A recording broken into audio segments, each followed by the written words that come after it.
أعوذ بالله من الشيطان الرجيم. بسم الله الرحمن الرحيم. ألم تر إلى الذين أوتوا نصيبا من الكتاب يؤمنون بالجبت والطاغوت ويقولون للذين كفروا هؤلاء أهدى من الذين آمنوا سبيلا أولئك الذين لعنهم الله ومن يلعن الله فلن تجد له نصيرا. ألم تر إلى الذين آیتان دی کتلی آکسانو تا اوتو چی دی تورکڑی شو نصیبا من الكتاب یو حصد کتابنا یؤمنون دی ایمان روڑی بالجبت ببتانو والطاغوت وپشیطان ويقولون دیوائی للذین کفروا ہماردا کسانو کی چی کفر یہ کڑے دے هؤلاء چې دا کافران اهدا پډیر هدایت باندې دي من الذين آمنوا دا کسانو نه چې ایمان وروړي دي سبیلا په اعتبار د لارې سره اولئک الذين دا ها کسان دي لعنهم الله چې لعنت کړي په دې باندې الله تعالی ومن يلعن الله او آسوک چلا لعنتو کی پابندی فلن تجد له نصیرا پس هرگز بتنمومی دہا غد پارسوک مددگار. چکل مخی اتون نازل شو آئی کے بیانو شو چا اللہ تعالی شرک بالکل نماف کی او دا شرک دیر لی گناہ دے پا اللہ بین درو جوڑول دی. یہود ہوئی چې مونږ شرک نه لري کړی او مونږ مشرکان هم نه یو. نو په دې آیتونو کې یو واقعي طرف ته اشاره کی چې اے یهودو تاسو وایئ چې شرک تاسو نه لري کړی، نو تاسو چې کله مکې ته تللي وئ ابو سفیان سره ملو شوئ نو هلته بیا تاسو بوتانو ته سجدې ولې کولې او تاسو د مشرکانو د مکې والو دین ته حق دین ولې ووایئ. واقعه دا شی وه چې کله غزوه بدر وشو نو کعب بن اشرف او حیی بن اخطب دا د یهودو لوی سردارانو او دواړه لوی عالمانو مو دي ځان سره او یا کسان واغستل او لاړو مکې مکرمې ته. هلته د مکې سردارانو سره غمرازي وکړه چې ستاسو د بدر په میدان کې لوی لوی سرداران قتل شوي دي. ایته مرثیی وی اشعار وی غمونه وسره وکړو او بیا ورته وی چې موږ راغلی یو چې په شریک باندې د نبی له اسلام او د مسلمانانو خاتمه وکړو. ابو سفیان ته تاسو هیڅ پته لګی نه وی تاسو آسماني کتاب لري او پیغمبر علیه السلام آسماني کتاب لري او تاسو د مدینه منورې اوسیدونکي اصل موږ سره غداریو کې راغلی موږ بیا په باندې ورواچوي. نو ابو سفیان وته چې مونږ آی پورې پتا باندې یقین او اعتماد نکو تر سوچ تا زمونږ د دوه بوتانو ته سجده نه کړي مخامخ یو دوه بوتانو. نو د کعب بن اشرف او حیی بن اخطب ته وی کته زمونږ اعتماد حاصلول واړي د دوه بوتانو ته سجده وکړه. نو کعب بن اشرف او حیی بن اخطب او د يهوديانو دغه دوه بوتانو ته سجدې وکړې. بدای په بیا یقین راغی بیا دا وته چې راځي او یا 13 کسان به ستاسو شي او 13 کسان به زمونږ شي او خانه کعبه سره به نږدې ودرېږو د خپل سینې به د خانه کعبه دیوال سره یو ځای کو قسمونه به وکړو چې یو بل سره وعده خلافي به نه کوو غداري به نه کوو په شریک باندې به د اسلام او د نبی علیہ السلام او د مسلمانانو خلاف با مهم چلو با. نا قسمونه هدی وکړو چې کله دین دی فارغ شون ابو سفیان د کعب بن اشرف ته وی چې موږ جاهلانو نه پوهیو او تاسو عالمان یو تاسو سره تورات شریف ته آسمانی کتاب دی سره دا راته وای چې موږ په حق باندې او کنا د نبی علیہ السلام په حق باندې دی. دا ډیر شاطر انسان او شرارتی انسانو دا ته فورن نه چې تاسو په حق باندې داغه مزید اعتماد اغستلو د پاره ابو سفیان ته وی ته ما ته خپل دین خبرې وکړه چې تاسو دین څه دی او تاسو کم کم کارونه کوي.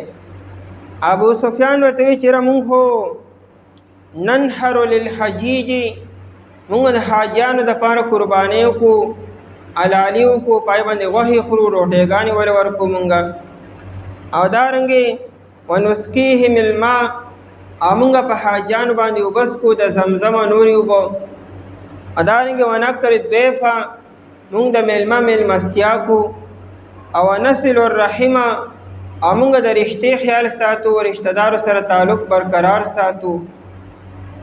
ونعمر بیت ربنا، مونږ د بیت الله شریف تعمیر کو، آباد ساتو، کون اړیږي دوباره جوړو، خدمتونه کو، صفائی کو. ونطوف به، او مونږ د بیت الله شریف طوافونم کو. ونحن من اهل الحرم، او مونږ د حرم خدمتګار یو، حرم کې ناس یو هر ټیمو. او چې نبی علیہ السلام چې یا خو حرم شریفم پرېښود، مکې هم پرېښود، خانه کعبه هم پرېښود، د حاجانو خدمتونه هم پرېښود، لاړو. او محمد فارق دین آبائه والحرم، او نبی علیہ السلام د خپل پلار نیکه دین هم پرېښود او حرم شریف هم پرېښود. نو کعب بن اشرف فتوی وی انتم والله اهدى سبیلا مما علیه، قسم یو خوړه چې تاسو د نبی علیہ السلام نه زیات په هدایت باندې، ستاسو دین دغه نه زیات برحق دی. نو الله تعالی د آیتونه نازل کړو، او دې کې ډېر سخت مذمت بیان کو چې تاسو وایئ چې مونږ مشرکان هم نه یو، مونږ شرک هم نه کړی. نو دا دې دوه بوتانو ته سجده کول دا څه دی؟ عبادت دی که دا شرک دی؟ شرک نور څه ته وي؟ او دا تاسو چې راغلي او د قریشو او د مکې والو دین ته حق دین وایي، حالانکې هغې کې ټول شرک او کفر او بتپرستي ده. هغې ته تاسو حق دین وایي او د نبی علیه السلام دین ته ناحق وایي. نو دا څه دي؟ څنګه وایي چې تاسو شرک نه کړی او څنګه تاسو وایي چې مونږ مشرکان نه یو؟ الم تر الی الذین اوتوا، آیا تا نه دي کتلي؟ دې کې را تعجب معنا پرته ده، ان ډېره عجیبه خبره ده، او دا خلک د کتو قابل دی چې راشي په خوله یو څه وایي او عمل بل شانتې دی. په خوله وایي چې مونږ مقدس خلک یو، پاک خلک یو، او بل خوا لګیارې بت پرستی کې او د مشرکانو دین ته حق وایي. علم تر تا نه دي کتلي الی الذین، کسانو ته اوتو نصیبا چې ورکړی شو دي ته یوه حصه من الکتاب، د کتاب نه مراد تېنه تورات شریف دی. د تورات شریف یو حصه علم وسره، او د هغې باوجود دی په بوتانو باندې ایمان نه وړي او په شیطان باندې ایمان نه وړي. یعنې دا معلومه شوه چې صرف علم کافي نه دی. علم د معلوماتو نوم نه دی چې انسان سره ډېر معلومات، ډېر کتابونه ویلي، ډېر کتابونه ګوري، سره د علم به انسان لګیا به کفر او شرک بکی، لکه دا کعب بن اشرف. بس علم هغه دی چې سره د الله تعالی یره وي، خشیت وي، او دنه پرهیزګاري وي. کني دا علم د انسان دپاره وبال وي. دا دې سره علم و، او حالانکې آسماني کتاب ورسره و، د الله توحید اقرار کولو، او د هغې باوجود چې کله خواهشات رالو او د نبی علیه السلام سره حسد شروع کو، نو دې حد ته راورسېدو چې سره دې چې بوتانو ته سجده کول حرام دی، دې په مذهب کې مو، او بیا یې هغه دو بوتانو ته سجده وکړه. یعنې دا خواهش پرستی او دا نفس په دې داسې غالب شو، او دا حسد په دې کې دومره ډېر شو چې دې ته هم نه کتل چې یاره دې بوت ته سجده کول جایز دي. ټیک ته ستا نبی علیه السلام سره دشمني ده، عداوت دی، مخالفت دی، خو د دې مطلب خدا نه کنه چې ته په خپله بت پرستی شروع که. اوتو نصیبا من الکتاب، چې دې ته ورکړی شو یوه حصه من الکتاب، د آسماني کتاب نه. یؤمنون بالجبت، دی ایمان راوړي. ایمان راوړي یعنی یقین کوي او تصدیق کوي بالجبت والطاغوت. جبت او طاغوت، دا جبت د حبشي زبان لفظ دی، دا د عربی ژبې لفظ نه دی. دا لفظ اصل کې د حبش و، خو عربی ته کنورټ شو، عربی ته منتقل شو، او دا په حبشو کې جبسو سین سره چې عربی ته راغی، نو هغه سین په ځای تا شول، جبت جوړ شو. او جبس په حبشي زبان کې ما لا خیر فیه، هر هغه سیز ته وایي چې پای کې هېڅ قسمه خیر نه چې خیر پکې نشته خو شر او شر شنو. او دارنګې جب ته الردیء الخسیس هغه بیکار او ناکار او رذیل سیز ته جبت ویل کېږي چې عربی ته رایي نه جبت شو. نو مراد د جبت نه بوتان شو. نو جبت بوت ته ویل کېږي او جبت ته هر هغه سیز ته وایي چې د هغې عبادت وکړی شي د الله نه ما سوا هر څوک، که د ګټې دی، که د ونې دی، او که هغه انسان دی، او که هغه حیوان دی، که هغه فرشته او که هغه بل څوک دی چې د الله نه ما سوا د هغه بندګي کېږي، عبادت کېږي، هغې ته جبت ویل کېږي. والطاغوت دا طاغوت کې مبالغه ده، د حد نه زیات سرکشي کوونکې. طغیان نه دی، طغیان سرکشۍ ته وي. نو ډېر زیات سرکشه او د ټول نه زیات سرکشه دا شیطان دی. د شیطان نه لوی سرکش بل څوک نشته، نو ټول د هغه نه کم دي. نو دا طاغوت معنی ځکه موږ شیطان وکړه چې دا ډېر لوی سرکشه دی. او طاغوت نه مراد صرف شیطان هم نه دی، هر یو سرکشي کوونکی او هر یو سرکشۍ ته رابلونکی. والطاغوت او دارنګې دیم تفسیر دام شوی دی چې د جبت نه مراد ساحر دی او د طاغوت نه مراد کاهن دی. ساحر جادو کی او کاهن د غیب خبرونه ورکی، سبا بدا کیږي بل بدا کیږي، اس علم سر نشتا، آسمانی علم سر نشتا، دستور نه معلومی او د حساب کتاب نه معلومی چې ستا قسمت کې دا لیکلی دی او ستا قسمت کې دا کې دواره دي، ستا سیاره پلانکي ځای کې روانه ده، په پلانکي بورش کې ده. خیالي خبرې، هوایي خبرې، بې بنیاده خبرې، دې ته کهانت وایي. نو بالجبت والطاغوت په ساحر او په کاهن باندې، او یا بالجبت والطاغوت په بوتانو او په شیطان باندې. نو چې دی په شیطان باندې ایمان نه وړي او په بوتانو باندې ایمان نه وړي، نو څنګه دی وایي چې موږ مشرکان هم نه یو، موږ شرک هم نه کړی. د دې وجې نه دنیا کې چې څومره باطلې فرقې دي چې د هغې بنیاد وګورئ، نه به جاهل انسان ني هغه سره به څه نه څه علم خامخا وي. د سره د علمه د باطلو فرقو بنیاد ګرځېدلی دی. نو صرف په علم باندې اکتفا نه ده پکارو.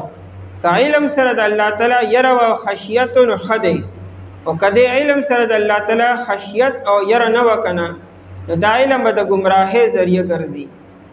دا څومره باطلې فرقې چې نومونه یې اخلی، د دې بنیاد یو بهترین عالم د زمانې محققي، ولیکن هغه باندې دنیا غالبه شوي، خواهش پرستی پاکې سوا شوي، نو سره د علم هغه د باطلو فرقو بنیاد ګرځېدلی دی.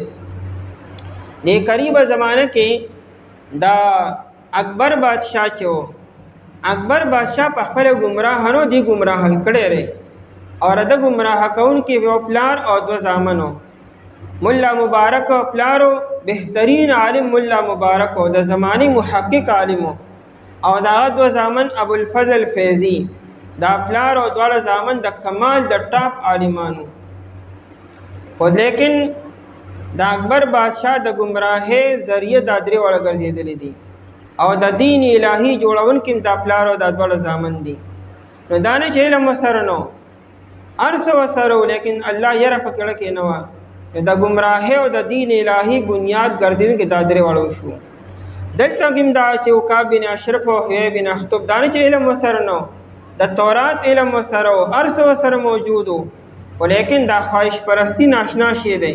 دا چې په انسان باندې غالب شي، بیا حق تم نه ګوري، بیا به حق ته باطل وي، باطل ته به حق وي، د حق به خلاف ورزي کوي، د پیغمبر به خلاف ورزي کوي، بوتانو ته به سجدې کوي. د دې وجې نه د فتنو نه امان غوښتلی شوی دی چې انسان دعا کوي چې خدای ما د فتنو ذریعو نه ګرځئ او ما د ګمراهۍ سبب او ذریعو نه ګرځئ.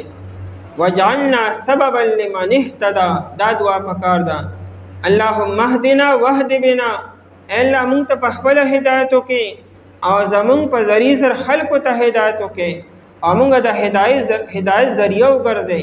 نو مطلب یې څه شو؟ مونږ هم د ګمراهۍ نه وساتئ، مونږ د ګمراهۍ د ذریعې نه وګرځئ چې مونږ د ګمراهۍ ذریعه ونه ګرځو او د بل چا د ګمراه کېدو مونږ سبب ونه ګرځو. نو دلته دا مشرک دا کعب بن اشرف او حیی بن اخطب سره د علم بوتانو ته سجدې وکړي او د قریشو دین ته حکم وي. ويقولون دی وای للذین کسانو بارکه کفروا چې کفر یې کړی دی. للذین کفروا بعد مکی مکرمه خلق دی. ابو سفیان او دای ملګری دي. هؤلاء دا کافران اهدا پډیر هدایت باندې دي من الذین دا کسانونا آمنو چې مان وروړي دي. من الذین آمنون مراد نبی علیہ السلام او صحابه دي. ودا مکی والے چې دي ودا د مدینی والو نه زیات په هدایت باندې دي. سبیلن په اعتبار د لارې سره وستاسو لار ډیره برحق ده. تاسو په هدایت باندې ودا د حرم شریف خدمت کوي او آبادوي حاجانو ته اوبه ورکوي روټیګانې ورکوي صله رحمي کوي میلمستیا کوي. دا خبرې ښې دي او دی ورته ونه چې شرک هم کوي. 360 بوتانو په خانه کعبه کې دننه ښودري څاروي چې حلالوي نو ته کې خانه کعبه په ویښ کې حلال کې او دارنګې د بوتانو په نوم باندې ساوري پرېږدي. دا خبرو ذکر وکړي دا مه کوئ دا کارونه. صرف هغه یو څو خبرې بیان کړي یا دا خبرې ډېرې ښې دي او ستاسو دین ډېر ښه دین دی د نبي علیه السلام مقابله کې. اولئک الذین دا کسان دي. اولئک کې اشاره چې کېږي نو په یو انسان کې چې کوم صفات وي که ناکاره وي او که ښه وي هغه پکې مرادي. دغه خلکو یعنې دغه صفتونو والا خلکو الذین کسان دي لعنهم الله چې لعنت کړی دی په دې باندې الله تعالی. الله په دې لعنت وکړو. لعنت پې نه کینو چې سره د علم دا کارونه یو سړي کی نو په دې باندې الله تعالی لعنت وکړو. او لعنت نه مراد الله د رحمت نه لرې کېدل دي. الله دې خپل رحمت نه لرې کړو په دنیا کې مو په آخرت کې مو. ومن یلعن الله او ها څوک چې لعنت وکړي الله تعالی. الله چې په چا باندې لعنت وکړي که نه نو نه دی په دنیا کې بچ کېدی شي او نه په آخرت کې بچ کېدی شي. فلن تجد له نصیرا پس هرګز به ته نه مومي د ده دپاره څوک مددګار. هېڅ مدد کوونکي به نه په دنیا کې هم نه او په آخرت کې به هم نه. همدغه شانو شوه دا کعب بن اشرف په دنیا کې مردار شو. نبی علیہ الصلوۃ والسلام وی ما به د کعب بن اشرف نه څوک خلاص کی. د دې ظالم په دې مدینه منوره کې یو خپله کله وه د مدینې منورې نه بارو او دې بالته ناست او بلا شي کمرې جوړې کړې او میلمانه به راتلو. ټولې سازشونه او منصوبې به د په دې کله کې جوړې د اسلام خلاف و. نبی علیہ السلام و یاره ادنه ما څوک خلاص کی. بس یو صحابي هغه ورغی او کعب بن اشرف نے سر قلم کو. دا کله اوس هم موجوده مدینه منوره کې ځمکې سره هموار شوي کندرات موجود دي. حیی بن اخطب دی د خیبر په موقع باندې مردار شو. دا د صفیه رضی الله تعالی عنها پلار دی. صفیه رضی الله تعالی عنها د نبی علیہ السلام په نکاح کې راله او پلار چې کوم مردار شو. دارنګه نور چې کوم یهودو اکثر یا مردار شو قتل شو او یا جلاوطن شو یا قیدیان شو. دا د دنیا عذاب او په آخرت کې هو چې کوم عذاب دی الله تعالی بیان کړی دی. اوس مسله دا ده چې لعنت په یو معین شخص باندې به نه وي. په مسلمان باندې به لعنت بالکل نه وي. په هېڅ یو مسلمان باندې که هر څومره ګناهګار شو خو په مسلمان باندې لعنت نشي ویلی. دا بعضې زنانه خپل ځان باندې لعنت وي، په خپل اولاد باندې دا حرام دی لعنت ویلو. حدیث کې راځي چې کله یو انسان چا باندې لعنت وي نو د لعنت دا کلمه اوچته شي نو اسمان ته لړی شي. نو د اسمان دروازې دې ته بندې شي برې نه پرېږدي دا کلمه واپس راشي. نو ځمکه کې چې ته ننوځي نو ځمکه هم نه قبلي. نو چې هېڅوک هم میلاو نه شي دا چې چا لعنت ویلی دی که نه د ده په دې سر باندې په خپله را پرېوځي نو دې د الله تعالی د رحمت نه لرې شي. نبی علیہ الصلوۃ والسلام فرمایي لیس المؤمن بالطعان ولا باللعان ولا البذی. مؤمن کې درې خبرې نشي کېدی. یو طعان تنقید کوونکې اعتراضات کوونکې، بیجا تنقید او بیجا اعتراضات کولو، د چا په نسب باندې د چا په حسب باندې طعن کولو دا د مؤمن شان نه دی. ولا باللعان مؤمن به لعنت نه وایي. یو په چا باندې په خپل ځان او نه په چا لعنت وایي. مونږ خلک چې په غوسه کې راشو نو په هر څه لعنت وایو، په کور باندې لعنت وایو، په سورلی باندې لعنت وایو، په غلام باندې، په نوکر باندې، په هر څه په خپل ځان باندې وایو. دا مکمل حرام د مؤمن شان نه دی. ولل بذی فحش گفتگو کوونکی، مؤمن به د بې حیا خبرې نه کوي. مؤمن به هر ټیم باوقار اوسیږي، مهذب انداز کې، په یو خامخا په یو ښکلي ماحول کې به دې اوسیږي. د ده د خولې نه به پسې خبرې، بېکار خبرې، د بې حیا خبرې، د خپل شان مطابق نه پرېوتې خبرې به دې چرم نه کوي. مذاق او کولی شي خو په سنجیده ماحول کې. نبی علیہ السلام مذاق هم کړی دی لیکن حق خبره کړې ده، د بې حیا خبرې نه دي کړي. دا د مؤمن شان نه دی. په یو کافر باندې لعنت نشي ویلی، په کافر به لعنت وی چې دا خاتمه په کفر باندې وشوه، لکه ابو جهل شو، فرعون شو، پای باندې لعنت ویل شي. او یو کافر مړ شو او دا د خاتمه بالکفر پته لګي نه، نو په باندې لعنت نشي ویلی. عمومي ویل شي چې په کافرانو دی الله تعالی لعنت ویل شي په کافرانو باندې، خو یو معین کافر ټارګټ کول نشي په لعنت باندې. دارنګې په ګناهونو باندې په ګناهګار باندې لعنت ویل شي، په دروغجن د الله تعالی لعنتي. دارنګې په بې حیا او خلکو د الله تعالی لعنت داسې ویل شي، خو یو مؤمن مسلمان چې معین کې په باندې لعنت نشي ویلی. آیتانه دي کتنی هغه کسانو ته چې ورکړی شوی دي ته یو لوی حصه د کتاب نه، دی ایمان نوړي په بوتانو او په شیطان باندې، او وایي دي دا کسانو بارکه چې کفر یې کړی دی. دا کسان چې دي ډېر په هدایت به دا کسان نه چې ایمان یې وروړی دی په اعتبار د لارې سره. دا کسان دي چې لعنت کړی دی په دې باندې الله تعالی، او ها څوک چې الله لعنت وکړي په هغه، پس هرګې به ته نه مومي د هغه لپاره څوک مددګار. أعوذ بالله من الشيطان الرجيم. بسم الله الرحمن الرحيم. أم لهم نصيب من الملك فإذا لا يؤتون الناس نقيرا أم يحسدون الناس على ما آتاهم الله من فضله فقد آتينا آل إبراهيم الكتاب والحكمة وآتيناهم ملكا عظيما فمنهم من آمن به ومنهم من صد عنه وكفى بجهنم سعيرا.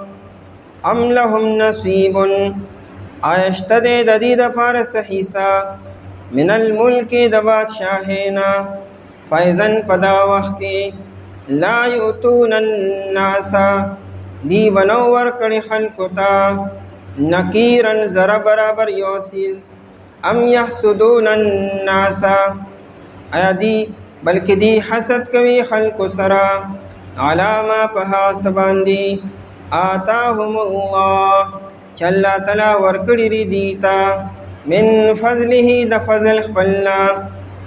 فقد آتینا پس یقینا ورکړو مونږه آل ابراهیم خاندان د ابراهیم علیه السلام ته الکتاب کتاب والحکمت او پیغمبری وآتیناهم ملکا عظیما او ورکړو مونږه دی ته بادشاہی لویا. فمنهم پس بعض د دینا من هاسوکو آمن به چې ایمان یې وروړو په دې باندې، ومنهم او بعض د دینا من هاسوکو صد عنه چې دی منی شه د دینا. وکفا بجهنم او کافی د جهنم سعیرا اور بل کړی شوی. په دې مخکې آیتونو کې د یهودو د جهالت بیان شو چې دا داسې جاهلان دي چې سره د علم او سره د آسماني کتاب د پیروکارو دی لاړو بوتانو ته سجدې وکړي او د مکې والو دین ته حق دین وي. په دې آیتونو کې د یهودو دوه مزید مذمتونه بیاني چې دا بخیلان دي او دا حاسدین دي. دی نبی علیہ السلام سره مسلمانانو سره حسد کی ځکه ایمان نه وروړي او د نبی علیہ السلام تصدیق نه کی. او دیم دا بخیلان دي کې بخل دی. الله تعالی چې ردین نبوت واغسته او بادشاہي واغسته، دا وجه دا و چې دی کې بخل دی او بخیل الله تعالی خپل فضل او خپل نعمت نه ورکي. ټیک تا د ابراهیم علیه السلام د زمانې نه پیغمبري او بادشاهي په یهودو کې را روانه وه. خو چې کله دا یهود چې و دی سرکشه شو او دی نااهله شو، الله تینا پیغمبري واغسته او الله تینا بادشاهي واغسته، او الله تعالی اوس بني اسماعیلو کې نبی علیه السلام ته منتقل کړه. نو دی بخیلان دي ځکه چې الله تعالی دا بادشاهي او پیغمبري تی واغسته. د ابراهیم علیه السلام اته زامنو، دا دوه مشهور دي، اسماعیل علیه السلام او اسحاق علیه السلام، او دا نور چې دا غیر مشهور دي، مدین او مدائن او نورو. په دې کې د اسماعیل علیه السلام او اسحاق علیه السلام مشهور پیغمبران دي. د اسحاق علیه السلام زوی یعقوب علیه السلام، او د یعقوب علیه السلام لقب اسرائیل دی. بنی اسرائیل ته بنی اسرائیل ځکه چې دا د یعقوب علیه السلام اولاد دی. او بیا د یعقوب علیه السلام په اولاد کې ټول پیغمبران بیا راغلي دي.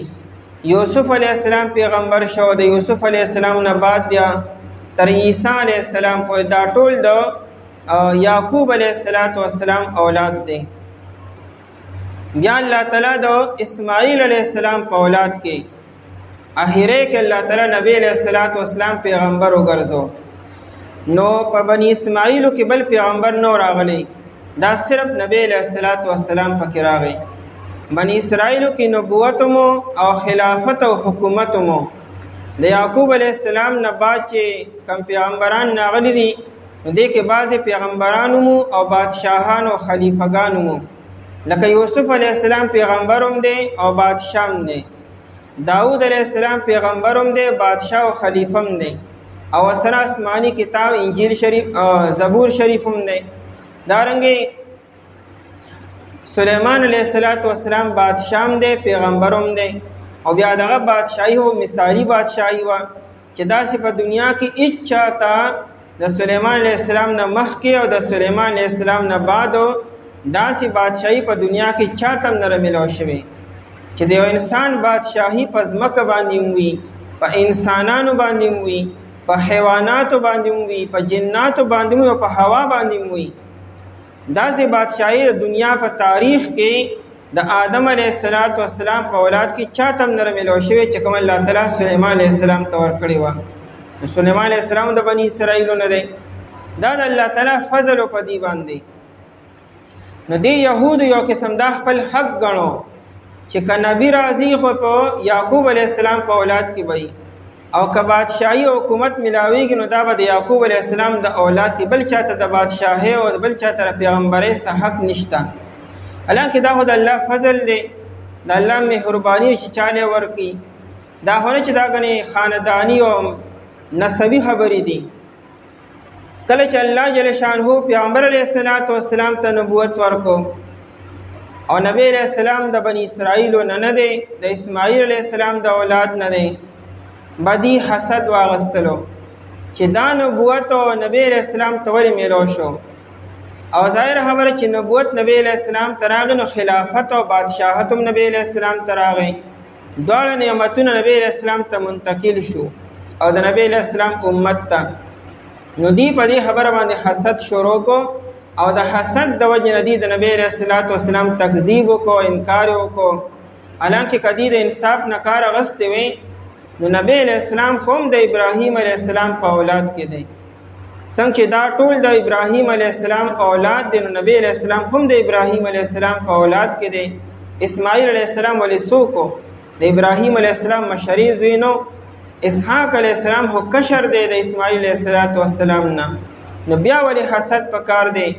پیغمبري سره د ابراهیم علیہ السلام نه بل چاته نه منتقل شوی، نه عجم ته راغلی دا، نه مشرق ته تللی را، نه مغرب ته، نه شمال ته، نه جنوب ته. هغه د ابراهیم علیہ السلام په اولاد کې نبوت را روان دی او را روان دی. نو حسد ولې پکار دی؟ اول خدا چې نبوت او پیغمبري د الله تعالی فضل دی، او چې الله تعالی څوک هم نبی جوړ کړي ټوله دنیا به مني چې دا نبی دی. دا باندې چې دا د کم قوم نه دی، دا د کم نسب نه دی، دا د کم خاندان نه دی، ستا دې خبرو سره څه کار دی؟ نبی هو الله تعالی جوړي. د دې دعوه کول چې دا نبی نه دی، گویا کې نعوذ بالله الله نه غلط شو، او غلط انسان ته غني نبوت ورکو دا دعوه سو کولی شي هیڅوک نشي کولی. نو د آیاتونو کې د یهودو حسد او بخل بیانی چې دا د حد نه زیات بخیلان دي او د حد نه زیات حسد کوونکي دي او بخل او حسد ناکاره مرضونه دي چې په چا کې راشي او دا په دې کې راغلي دي. ام لهم نصیب، دا ام په معنا بلکې خو په معنا د لیس سره. ام لهم نصیب، آیشتر دی لپاره حصہ من الملک د بادشاهینا، آیا د بادشاهي سره اختیار او حصہ دی سرشتا، آیا دا د دې په اختیار کې ده چې بادشاہي بچاته ملاویږي او چاته به ورکو؟ نو دا اختیار دی ته نشته. بادشاہي د الله تعالی نعمت او د الله تعالی فضل دی. وتعز من تشاء وتذل من تشاء، نو سوای تؤتي الملك من تشاء وتنزع الملك ممن تشاء. دا خو الله تعالی بادشاہ دی، چاله بادشاہي ورکی او چانه بادشاہي علی. اره بادشاہي د عزت علامت نه دی، کما بادشاہي اره بادشاہي د الله تعالی د عزت او د الله تعالی د نعمت علامت نه دی. ورنه بادشاہ فرعون هم تیر شوی دی او بادشاہ نمرود هم تیر شوی دی. هغه د عزت او د الله تعالی نعمت نو دی د پاره، هغه بادشاہي چې د الله د حکم د الله تعالی حاکم وګڼي او د الله تعالی د حکم مطابق رعایا او سره انصاف کې، نو هغه بادشاہي د الله تعالی ډیر لوی نعمت دی. ځکه د یو بادشاہ ثواب چې دی دا د ټول ملک د افرادو برابر ثوابي. په پاکستان کې کچره 22 کروڑ آبادی ده، نو یو بادشاہ ته د 22 کروڑ د منځونو برابر اجر ملاويږي. ځکه دا انصاف پسند دی، د دروځ نه پورا ملک انصاف شروع دی، پورا ملک امن او امان دی. دا امن او امان دراوستره دی سبب او ذریعہ ګرځیدل دی د تمام انسانانو د نفلی عبادت برابر اجر الله پاک او بادشاہ ته ورکی. دا ډیر لوی د الله تعالی نعمت ته هو چې نعمت سړی صحیح استعمال کړي. دا بادشاہ اجر ډیر زیات دی او په شرط دی چې بادشاہي. ام لهم نصیب، آیشتر دی لپاره حصہ من الملک د بادشاہینا، آیا د بادشاہي حصہ دی سرشتا سے اختیار او سرشتا. نو قرآن ول خو سره اختیار شته نه، خو کدی سره لګون ته کې اختیاروم وکنه دا داسې بخیلان دي چې چاته به اسم نو ورکړي. فیدن پس پدا وخت کې یعنی کدی سره اختیار وي لا یوتون الناس، دی بنو ورکړي خلکو ته. د خلکو نه مراد اس یو تن تمو نخپل ته نه پردوتا، او یا د الناس نه فقرا او غریبانان دي، او یا د الناس نه مراد نبی علیہ السلام او د نبی علیہ السلام تابعداري کوونکي دي. نکیرا، نکیر اصل کې د کجوري د اډو کې په املا باندې نری وانته کې سوري وي، د دین د کجوري داونه راخیږي. دا اډو کې چې پزماګه کې واچي اې ته بیا وبو واچي دا یو هفته پس پوس شي، بیا دغه نری تلنا دغه نری سوري نه بیا د کجوري داونه تیغ راخیږي. اې طالبې کې نکیر وایي. نو هغه سونه معمولی او ذره وي، نو نکیره د ذره برابر یو سیز بم دی چاته نو ورکړي. لویا ایسه هډه غټه خبره ده، لیکن دی بچاته معمولی سنو ورکړي. دا دونه بخیلان دي او دونه شومان دي. نکیر نه مراد معمولی سیز وي.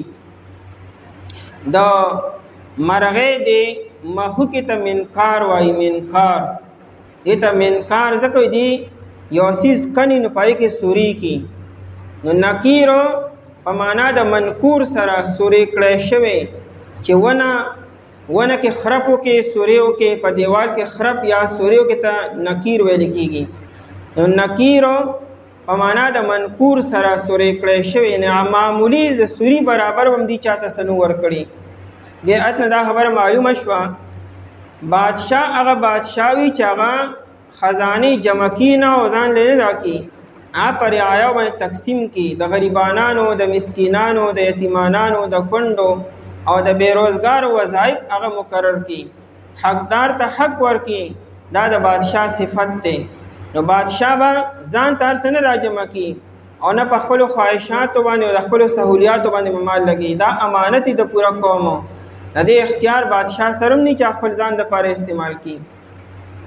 ابو بکر صدیق رضی الله تعالی عنہ چې څنګه خلیفہ شو، نو سحر یې د کپڑے یو پند واغست او بازار ته روان شو. لاره کې عبدالرحمن ابن عوف رضی الله عنه عمر فاروق رضی الله عنه را روان وي. حضرت کوم رواني وي سبا کوم خپل بچو له بس تنظیم نکوم سو. هغه وته چې ته بازار کې تنظیمات کې نو د ملک بس کېږي د خلکو بس کېږي بیا فیصله بسو کې زه بس کومه وراثت تعالی مونږه ماهانه مشاهره او مکرو کو تنخوا. او بیا عبدالرحمن ابن عوف رضی الله عنه صحابه کې ناستو او دا د پاره تنخوا مکرر کړ 15 درهم یا 6 درهم. او بیا یو پیرا او بکر صدیق رضی الله عنه بیبي وا داغه خوک سیس تړ شوی و دایره پاره معمولی پیسې بچکولې دغه تنخانه او چې کله سو میاشتې کې جمع شوې نو خاوند ته وی چیرې اړمې غواړي چې دا پلان کې شی وخورو دا پیسې ما دغه نه جمع کړې دي. هغه ته وی دینه معلومه دا شو چې دا پیسې سیوا دي په تنها کې دا موږ سیوا خلو نه داخله بیت المال ته واپس جمع کو. او بیا چې وفات کېدو نو وصیت یو کو چې ما د 2 کالو سونه تنهاګانی اغستري او سونه مراعات ما حاصل کړي دا واپس بیت المال کې جمع کړي. عمر فاروق رضی الله عنه وی موږ ته ډیر ګران کړه تعالی الله تعالی وی مقام درکړو قناعت او الله تعالی تقوا درکړو موږ بس کوسو موږ به تا ته ګورو او هغه شانو گزاره به موږ ونکړې شو. نو بادشاہت او خزانه د بادشاہ په اختیار کې نه چې تقسیم وا چې سکه نو نک کوانو 65 په جنگ کې دغه خوب لیدو چې نبی علیہ السلام فرمایي چې فرشتي به راځي او 71 په جنگ کې چې وسم بار سکوبا او داغه دوارو بادشاہ چې نه 40 کنال زمکا قیمتي زمکا چې د خوب په بنیاد باندې غلا ورکړي. دون اختیارات بادشاہان الله تعالی ورکړي دي لګیا صرف په خوب باندې 40 کنال تقسیم وا. بهر حالو فیدل لا یتون الناس نکیرا بادشاہ هغه پکار دی چې عمومي طور باندې هر چا سره یو شانتي سلوک کی هر چا ورکی با نو دی لکه الله تعالی بادشاہي ورکړي وي نو دی بچاله یو ذره برابر سنو ورکړي. لا یتون الناس دی منو ورکړي خلق ته نکیرن د ذره برابر ام یحسدون الناس بلکې دی حسد کوي خلق سره. دی الناس ته مراد نبی علیہ السلام نه او د نبی علیہ السلام امت ته دی نبی علیہ السلام سره او صحابه سره حسد کی د حسد د وجنه دی ایمان نه وروړي. ابن عباس رضی الله عنه فرمایي به اهل کتاب وي چې نبی علیہ السلام چې مال الله تعالی دا مقام او دا مرتبه را کړی دا او بل طرف ته نه بیبیانی کړی دي نه ودونه کړی دي نو یو طرف ته چې زه امام الانبیاء ما دا مقام دې زما اول حاله ګاری نه ودونه کړی دي ودا ډول خبرې څنګه جمع کی دي شي. الله تعالی نازل کو چدا خو ساجيبه خبره نه ده د نبی علیہ السلام نه مخکې بلا پیغمبران تیر شي رغیم ودونه کړی دي.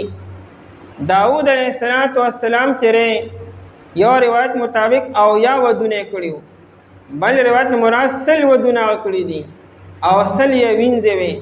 سليمان علیہ السلام 300 ودونه کړی دي او 200 یې وینځي دي پای هوتا سو اعتراض نه کو چې دا ولیدونه شوی دي. ابراهیم علیہ السلام تقریبا 15 ودونه کړی دي پای باندې چا اعتراض کړو اعتراض حق چاته حاصل نه نو تاسو ولې په دې باندې اعتراض کوئ. ام یحسدون الناس بلکې دی حسد کوي خلکو سره علی ما آتاهم الله من فضله په هغه څه باندې چې الله ورکړي دي ته د فضل خپلنا او فضل نه مراد نبوت ته او د امام الانبیاء دا درجه ده. حسد دی ته وایي چې چا باندې الله تعالی یو نعمت کړي که د دنیا یو که د آخرت او ته دا آرزو کې چې دا نعمت د دن الله تعالی والی چې موږ ته پښتو کې ناسودی وایو په دمه نه ده سود او چې ردنې والی نو کماته میلو شي او کمیلو نشي خو چې ردنې خدای پاک والی دې ته حسد وي او دا حرام دی. اصل کې حاسد چې دی گویا کې د الله تعالی په تقسیم باندې اعتراض کی چې الله د نعمت مستحق دا پلان کینو دا خو زوما تاغله ول ورک مال را کول پکارو دا د الله تعالی په تقسیم باندې اعتراض کول دي ځکه دا حسد حرام دی. نبی علیہ السلام فرمای ایاکم الحسد د حسد نه ګورځانو ساتي دغه چې حسد چې دی فإن الحسد يأكل الحسنات كما تأكل النار الحطب. وی دا حسد دا نیکه داسې سوځي لکه څنګه چې اور دا لرګي سوځي. لومبنی ګناه چې په اسمانونو کې وشو هغه حسد چې ابلیس چې د هغه آدم علیه السلام ته سجده ونه کړه، او لومبنی ګناه چې په ځمکه باندې وشو هغه حسد دی. قابیل ورو لګېدو خپل ورور حابیل سره حسد وکړو نه قتل کو. دا حسد داسې یو مرض دی چې دا نیکه ختمی د الله په تقسیم باندې اعتراض کی. نبی علیہ السلام فرمایي وی دب الیکم داء الامم قبلکم، وی د مخکنو امتونو نه یو بیماری په تاسو کې راغلی ده. دا بیماری مخکې امتونو کې هم وه او دا تاسو تم را رسېده. وی دب الیکم داء الامم قبلکم، وی هغه کوم وی هغه الحسد حسد دی. دا حسد مخکنو امتونو کې هم وه او دا تاسو تم راغی.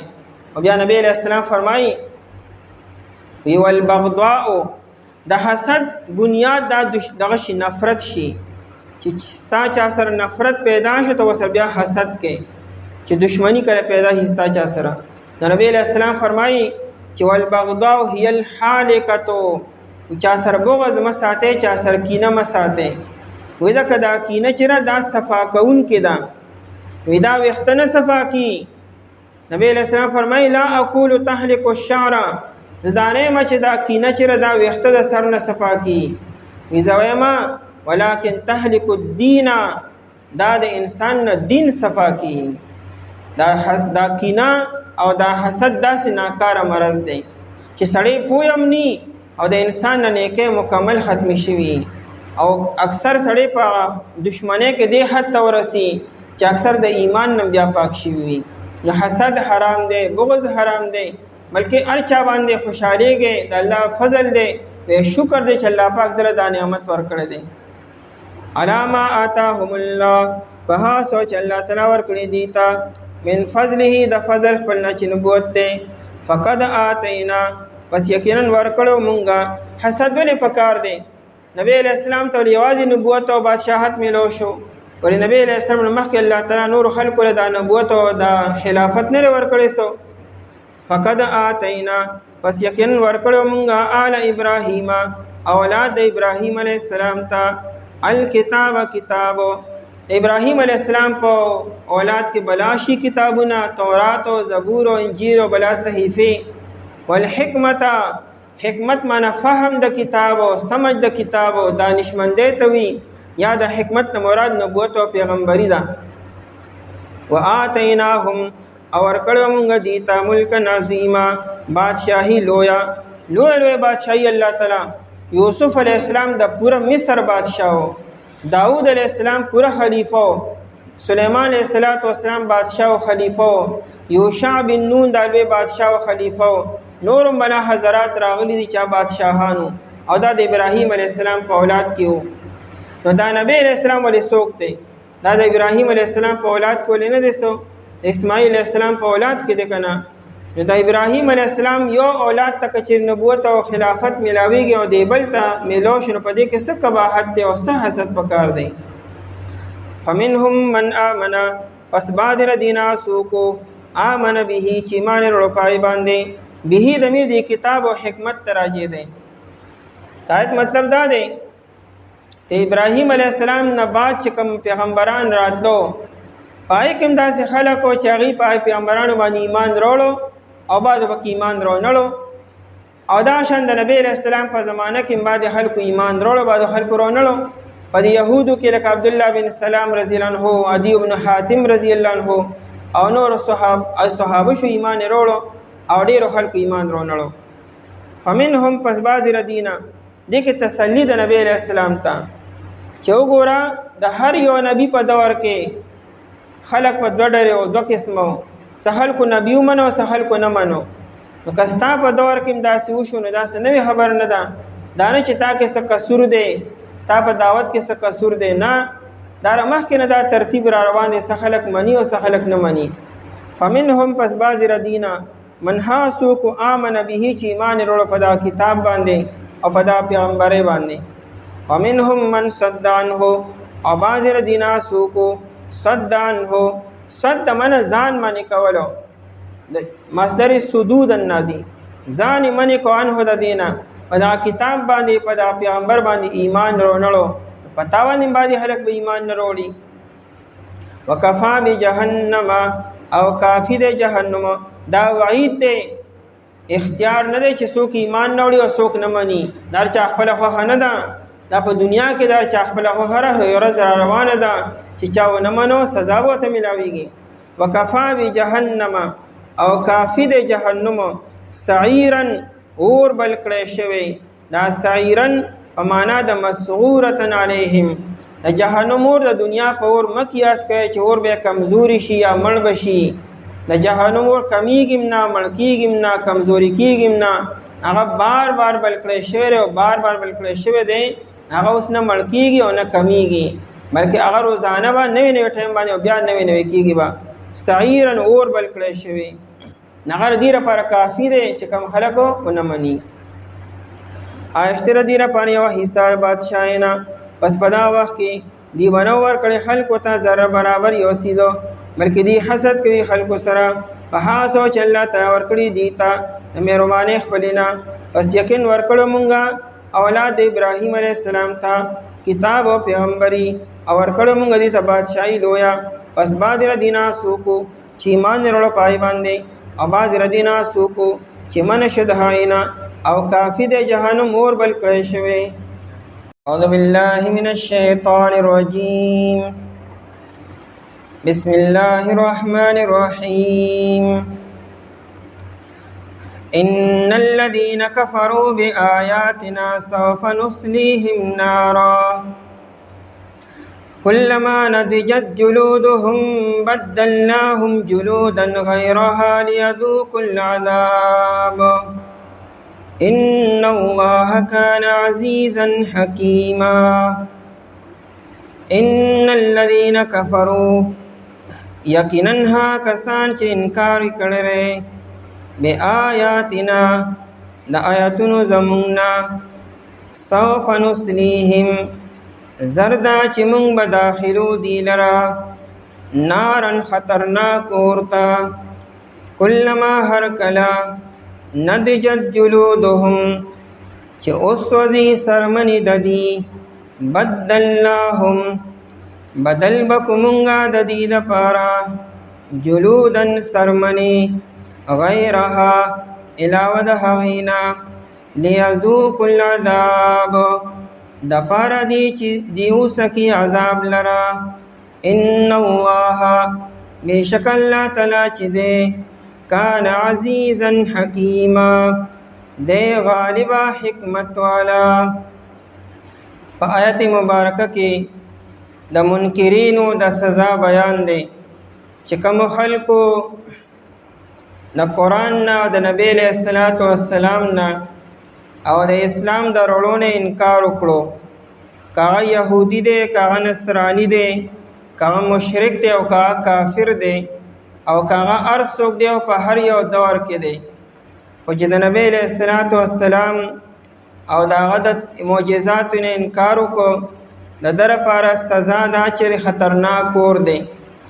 بیا د اور یو منظر بیانی، یعنی یو د جهنم ټولې سزاګانې نه بیانی، د هغې صرف یو منظر کشي کې چې کله دا جهنمیان جهنم ته لاړ شي، جهنم کې به ردي دا سرمنې به سوځي به، خو سوځېدو سره به دی له موت هم نه راځي او دی به ختمیږي هم نه. الله به له دا سرمنې بیا بیا بدلی به او بیا بیا به ته سزا میلاویږي، یعنی هر لمحه په هر یو سکنډ کې به سرمن به سوځي، د سوځېدو چې څونه تکلیف دی او درد دی، نو بیا به ورته الله تعالی بله سرمن واچي، بیا به هغه شان درد او تکلیف به وي چې هغه وسوځي، بله سرمن به ورته الله تعالی واچي، د هغه شان درد او تکلیف به ورته بیا میلاویږي. دا سرمنې به ختمیږي هم نه او دا وخت به ختمیږي نه او سزا به هم نه ختمیږي، دا به مسلسل ابدالآباد دپاره او همیشه لپاره به دا سزاګانې دې ته میلاویږي. الله جل شانه به ردي د کفر او ردي د شرک او ردي د انکار او ردي د تکذیب چې د دې سزا به دا ورکړي چې ابدالآباد دپاره او همیشه همیشه لپاره دیبه په جهنم کې وي. ان الذين كفروا مخکې تقریبا د یو رکو دو رکو نه د یهودو مذمت را روانو. اوس وایي چې کوم خلکو انکار وکړو نو انکار خو یهودو کړو خو خبره عامه ده هر چا چې انکار کړی او هر څوک دی. ان الذين كفروا بېشکه هغه کسان چې هغوی انکار کړی دی. کفر لفظي معنا ده انکار کولو نه منلو. او د کفر هم بیا بلا قسمونه دي. یو دا چې سړی جانبوج کر نه مني چې خو ته پته را چې دا خبره حق ده د پیغمبر حق دی او بیا هم نه مني دې ته کفر جحودي وایي او زدي او عنادي ورته وایي. هغه هم دی او که انسان او زد او عناد نه لیکن نه مني هسې دا هم انکار او دیم کافر کې داخل دی. مشرکان هم په دې کې داخل دي. حالانکه مشرک هغه چاته وي چې الله تعالی مني لیکن الله سره بل څوک شریکي، او کافر هغه چاته وي چې هغه بالکل بس نه مني، شرک نه کوي خو هغه نه مني. نو دا کفرو چې دی دا تمامو انکار کوونکو ته تمامو تکذیب کوونکو ته که پیغمبر نه مني یا پیغمبر مني خو د پیغمبر معجزه نه مني یا پیغمبر او معجزه مني لیکن اسلام نه مني شریعت نه مني یا چې کوم فرایض دي او کم قطعی نصوص سره کوم احکامات ثابت دي دا نه انکار کی یا تضحیک کی او توهین کی اسلام پوری کا منافق ته هر هاسو کو چې هغه د کفر کارونه کی نا په کفرو کې داخل لې به آیاتنا په آیاتونو زمون سره. آیاتنا مراد پیغمبر علیه الصلاۃ والسلام هم دی. پیغمبر علیه السلام د الله تعالی لوی معجزه د الله تعالی لوی نشانی ده. یا مراد قرآن دی او یا تمام معجزات دي. چې چا د پیغمبر نه او د قرآن نه تمام معجزاتو نه انکار وکړو نو قرآن یې سوف نصلیهم نارا زرد چې مونږ به داخلو دی لره نارا نور ته. دا سوف چې دی د اسې په عربی کې د مستقبل کې د یو کار د پر راځي او چې مستقبل کې کار لري وي یعنی په آینده یو لري زمانه کې د لپاره سوف راځي او چې په آینده زمانه کې یو کار نږدې هغې لپاره سین نازي. ته بس ان قریب دا کار کېدو والی د لپاره سین نازي. او کچری یو کار آینده زمانه کې بکیږي لیکن لري زمانه کې بکیږي هغې لپاره عام طور باندې سوف راځي. دیو جنا دا مقوله ده او محاوره ده وی هلک المتصوفون سین سره وی دا کم خلک وی چې سوفا او سوفا یره آینده کې به سر بیا ګورو بیا به سر ګورو سبا به سر ګورو دا خلک هلاک شو ځکه سبا چاره نه چا باندې یعنی هغه انسان هغه چې فلحال یو کار شروع کی په هغه ټیم باندې کار په کار دی او چې د سبا به سر ګورو بیا به سر ګورو بیا کم ځای کې راغلی دی کار بیا پاتې شي. د مؤمن شاندار چې دی و دغه ټیم نه کار شروع کیږي. نو دا متصوفون سوف کوونکې کافرانو مې کنه ګورو به سره نو زمانې تیرې شو هغې ته د ایمان مکملو نه شوه.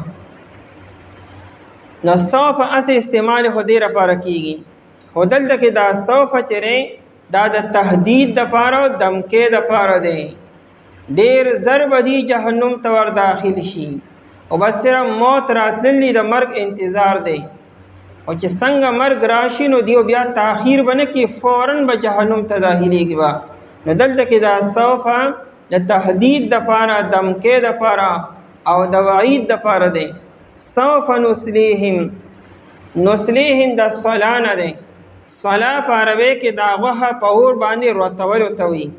دلته معنی ده مونږ به داخلو دی لره نصلیهم مونږ به داخلو دی لره نارن خطرناک اور ته. نارن باندې دا تنوین چې دی دا د دې د لوی شان دپاره دی چې دا اور ګورې عام اور نه دی معمولی اور نه دی دنیا اور نه دی دا یو ډېر خطرناک او خوفناک اور دی چې هغې ته به مونږ داخلو به. او سوف نصلیهم دخول اولی مراد دی. کافر سره حساب کتاب نشته. د حشر په میدان کې کافر سره مشرک سره منافق سره بسې حساب وشي. حساب خو به مؤمن سره کېږي کمزوري مؤمن سره ګناهګار مؤمن سره هغه سره سی حساب دی فورا جهنم ته ورتلل دي. فلا نقیم لهم یوم القیامة وزنا. قرآن وی چې موږ به د دغه کافرانو دپاره او مشرکانو دپاره موږ عملنامه او موږ به تله نه قایمو به چې د اعمال موږ وتلو. عمل خو چې چا کړي نو به تللی کېږي چې هغه عمل د سره نه دی کړی. د کفر د وجې نه او د شرک د وجې نه ټول اعمال د هغه ضایع شوي دي، برباد شوي دي، د هغه رجسټر مکمل صفا دي، هغه سره سشتی نه څه به وتللی کېږي. نو د کافر او د مشرک جهنم ته داخلېدل دا به دخول اولی به وي، یعنی فوراً به دی جهنم ته ور داخل کړی شي. سوف نصلیهم نارا، مونږ به داخلو دی لره نارن اور ته او فوراً به داخلو. کلما نتیجتو، دا کلما چې دی دا په عربی کې یو کار د بار بار کولو دپاره، بیا بیا کولو دپاره چې د هغې ورڅ حد نی مقررو، بیا بیا بیا بیا مسلسل یو کار کولو ای لپاره کلما راځي. کلما نتیجت جلودهم، او دا جهنمیان چې کله جهنم ته ور داخل شي د جهنم دا اور بردی دا بدنونه به وسوځي، به دا سرمنې به له وسوځي. نه سرمن خو د دنیا دا نری ده ډېره زیاته، خو جهنم کې به دا سرمن داسې نی. د انسان دا جهنم به ډېره زیاته ډبله او ډېره غټه به وي.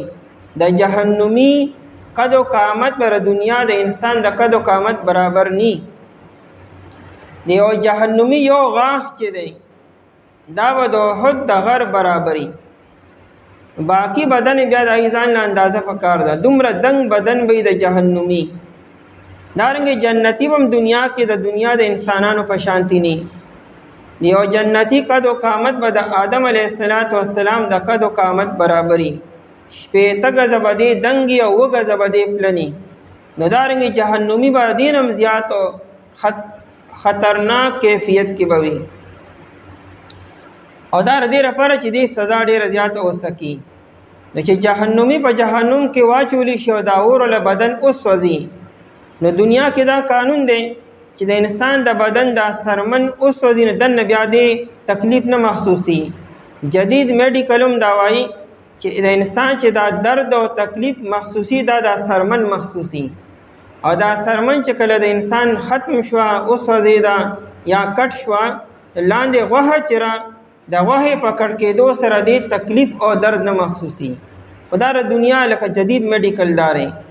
قرآن داسې ناشنا تعبیر وکړو چې جهنمی جهنم ته لاړ شي نو دا سرمن خو به فوراً وسوځي. د دنیا خلک دې دا خوشحالېږي نه چې بس بیا خو جهنم کې که پراته وي نو پراته به یو که نه، بس اړماني تکلیف ته او درد سرمن به برداشت کړي او بیا به درد او تکلیف بني. نو قرآن وی دا سرمن به ورته مونږ بیا بیا نوي کوږه چې دا اشکال د چا په ذهن کې رانشي چې جهنم که بیا تکلیف او درد به نه محسوسي. نو وی نه، ستا دا سرمن به زه بیا بیا نوي کوم او بیا بیا به انسان هغه شان تکلیف او درد محسوسي کم چې انسان په اول ځل باندې د سرمن په سوځېدو باندې محسوسي. کلما نضجتو، هر کله نضجتو، نضجت اصل کې پخېدو ته وایي.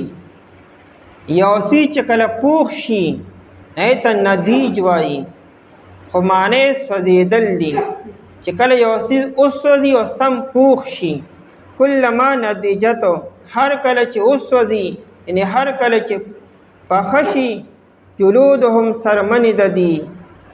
چې کله دا سرمنې وسوځېدې او پخې شوې او راغونډې شوې او دا سمې تورې شوې، نو بدلناهم جلودن، موږ به بدل کړو د دې دپاره جلودن سرمنې غیرها سوا د هغې نه. هغه پخې شوې او سوځېدلې سرمنې په ځای به مونږ بله سرمن دله ورکړو، یعنې دغه زړه سرمن مونږ ریپلیس به کړو او بله نوې سرمن به ورله ورکړو. بیا به هغه دغه شانتې وسوځي، بیا به هغه الله تعالی لرې کړي نو بله سرمن به ورله ورکړي، بیا به هغه دغه شانتې وسوځي یا بله سرمنو.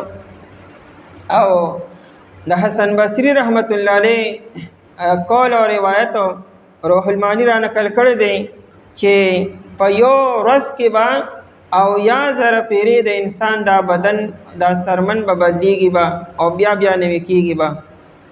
او د کعب احبار رحمت الله علیه قول روح المانی را نقل کړی دی چې په یو ساعت کې به 120 پیرې به دا سرمن د انسان نوي کېږي او بیا به سوځېږي به. بدلناهم جلودا، بدل به کو موږ د دې دپاره جلودن سرمنې غیرها علاوه د هغې نه. دې کې دا اشکال واردېږي چې انسان د بدن سره آخرت ته لاړو، نو ګناهونه خو د انسان د بدن کړي دي. دا کم بدن چې دنیا کې د انسان دی، همدې سرمنې، همدې لاسونو، همدې خپو او همدې اندامونو ګناهونه کړي دي او روح یې ذائقه او لذت حاصل کړی دی. کله چې دی جهنم ته وغورځېده او دا سرمن د ده وسوځېده او دل الله تعالی بله سرمن ورکي، نه هغه بلې سرمنې خو څه ګناه نه دی کړی چې هغې ته به دوباره بیا سزا میلاویږي، او بیا چې ول الله تعالی بله سرمن ورکي نو هغې هم څه ګناه نه دی کړی. ګناه خو د دنیا دې سرمنې کړی دی او هغه وسوځېده، نو نوې سرمن چې آخرت کې راغله هغې خو ګناه نه دی کړی، نو بیا ولې الله تعالی له دا سزا به ورکړي. الله تعالی هو عادل ذات دی، ظلم او زیاتی چا سر نه کوي. روح المانی ډېر تحقیق کړی دی ځای کې.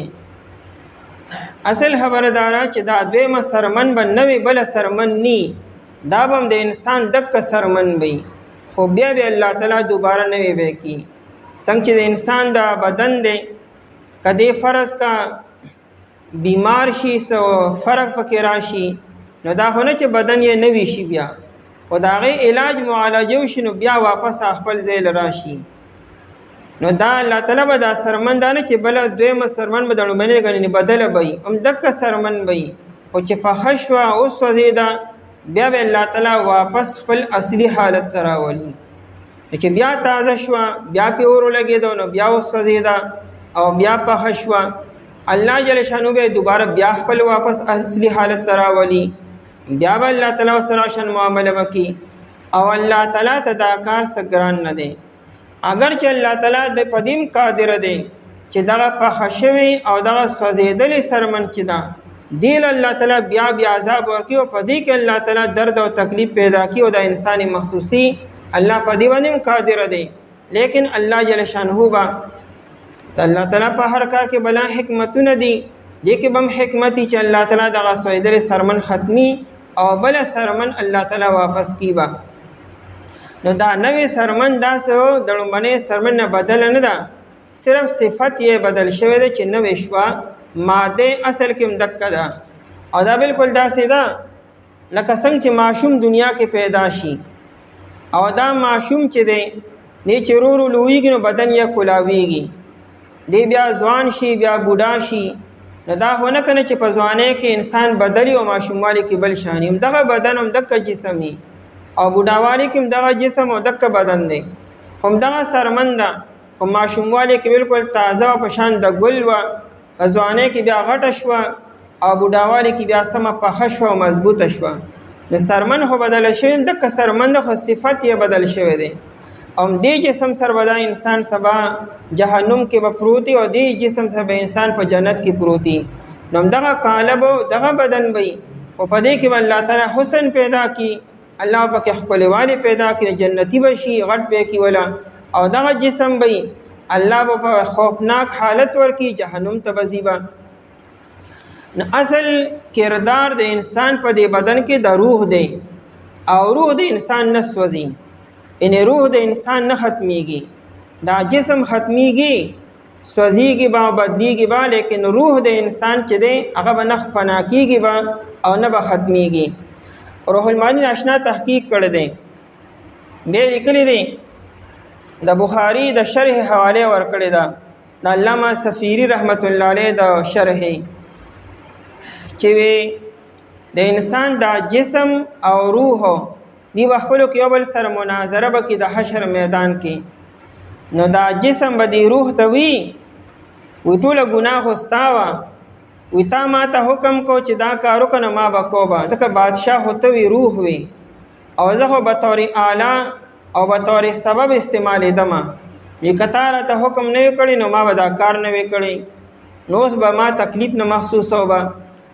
نو دا روح به د جسم ته وي چې نه، براه راست لذت خو تا حاصل کړی دی، زه خو دننه وم او زما مثال خو د هوا او د ښکارېدم هم نه، ټول کارونه خو تا کول، مخامخ خو ته وې. وی الله تعالی فرشته راولېږي او د دواړو منځ کې فیصله به وکړي.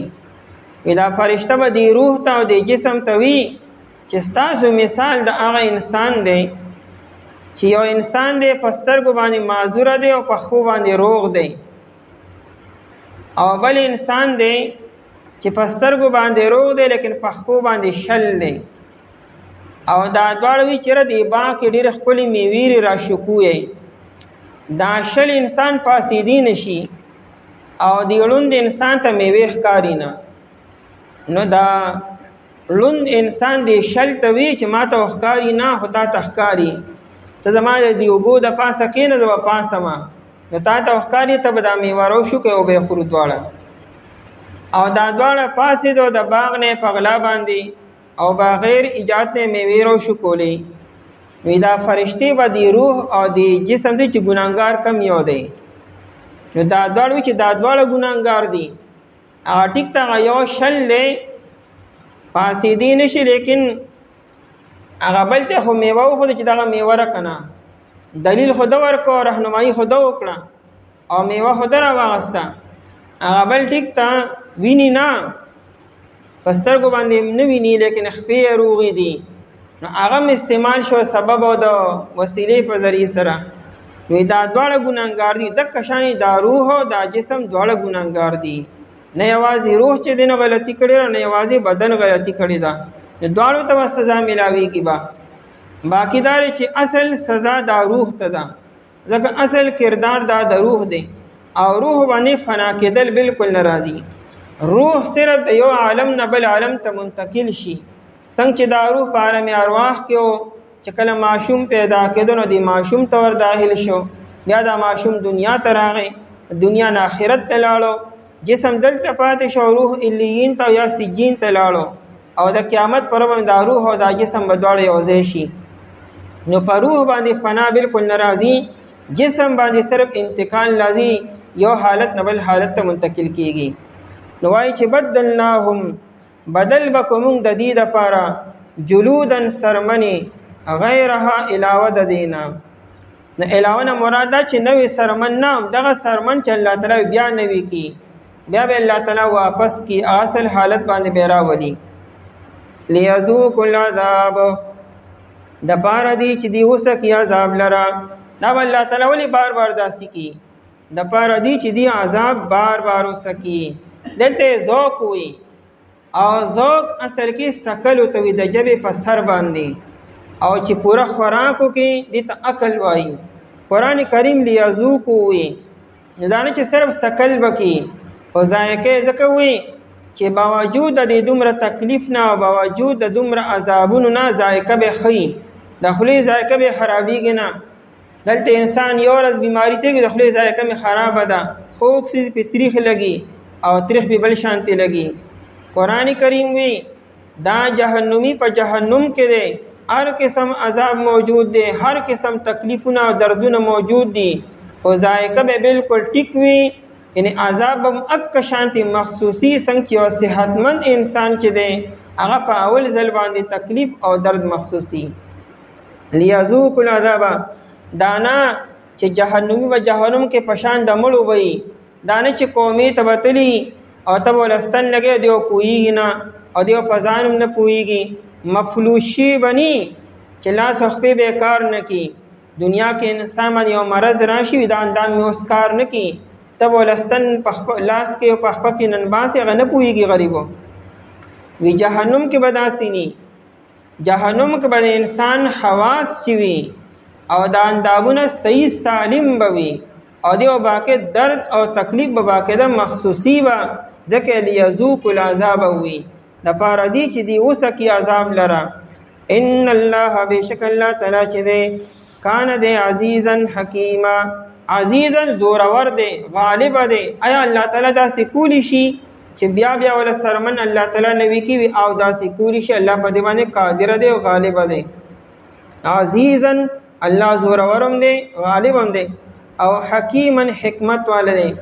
اوس په دې کې د الله تعالی بلا حکمتونه دي چې ولې الله تعالی سرمن بیا بیا نه وی کی، ولې کدا سرمن الله تعالی داسې هيئت باندې جوړه کی چې هغه سوځي بنا خرابېږي بنا توريږي بنا وینا.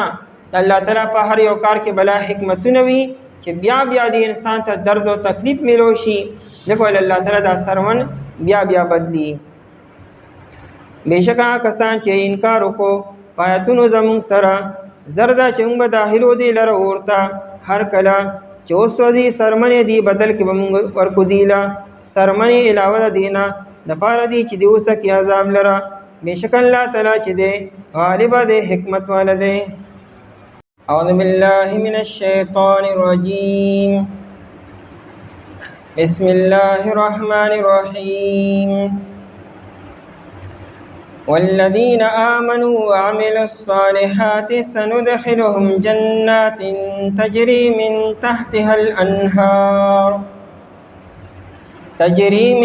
تحتها الأنهار خالدين فيها أبدا لهم فيها أزواج مطهرة وندخلهم ظلا ظليلا. والذين آمنوا او ها کسانو چې مان وروړي دي عاملوا الصالحات او دی عملونه کړی دي نیک سندخلهم زردا چې موږ به داخلو دی لرا جنات باغونو ته تجری چروان بوي من تحتها لاندې دهاینا الانهار نهرنا خالدین فیها پات کی دن کی بیدی پائے کے ابدن ہمیشہ لہم ددید پارا فیہا پدا جنتن کے ازواجن بیبیانی بوی متحرتن پاک کڑیشوے وندخلهم امن بداخلو دی لرا ذلن سورتا ذلیلن گرتا. آیت مبارکہ کے ایمان والو تا فرمان بردارو تا وعده دا ایتا ترغیب ورکولی د جنتو.